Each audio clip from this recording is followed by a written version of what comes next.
Push to this Friday and the weekend, we need to concern ourselves with thunderstorm activity. Haven't had a whole lot of action so far on this Friday, but things are going to change here, especially as we approach sunset. Let's take a live look over 7th and Rangeline. We did kind of lucked out with our cloud cover so far, even though it has been a little warm and humid. Could have been much worse if those clouds didn't roll in here early this morning.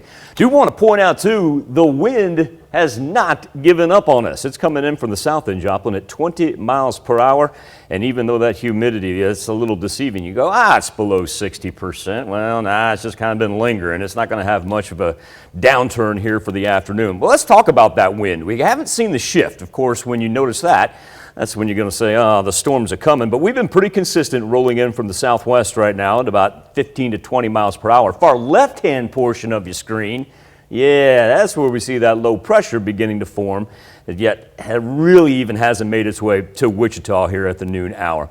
Temperatures ranging from the mid 80s. We'll go 87 in Pittsburgh all the way up to 91. Looks like our clubhouse leader still remains in Chanute, Parsons, and Neodesha. Miami at 90.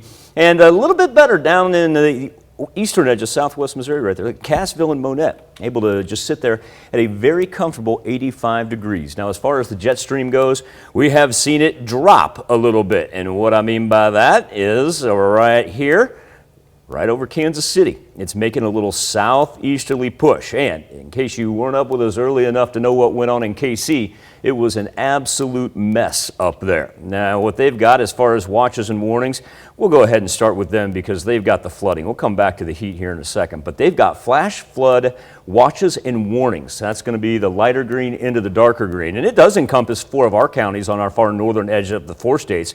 But look how far these span, as this thunderstorm system at one point in time lasted from KC, rode I-70 through Columbia, and then into St. Louis. Multiple storm reports involving flooding as well. Now, we still do have 3 counties down in northeast Oklahoma that are in the midst of a heat advisory.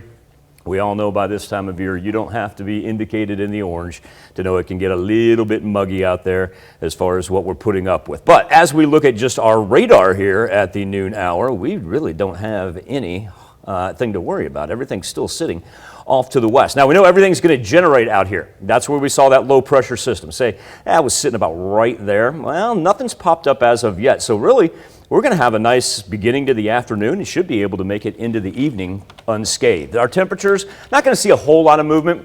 We'll say low 90s. Everybody push up into the low 90s. Out there where we were talking about Monette and Cassville, probably just be able to stay into the high 80s right there. But tell you what, if you like the temperatures that are in the low 80s, you are in luck as we head into this weekend. But before we get there, guess what's going to bring us the cooler temperatures? Here we go into the night. That's why we've got the flash flood watches for our counties into the far north. And then left-hand side of your screen is where you can watch everything just move out of central Kansas and come right through us. Intermittently, as we head towards sunrise on Saturday, we're going to get breaks from the rain. It's not going to be one of those where it rains all day. But also, too, the breaks aren't going to be that long because they just keep on popping up and hammering us. Temperatures Saturday afternoon now have slipped down into the mid-70s to low 80s. And the rain takes that diagonal streak right through and lasts all the way into Sunday morning.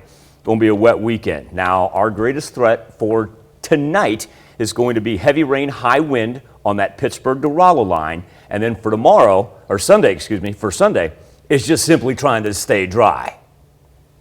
Yeah.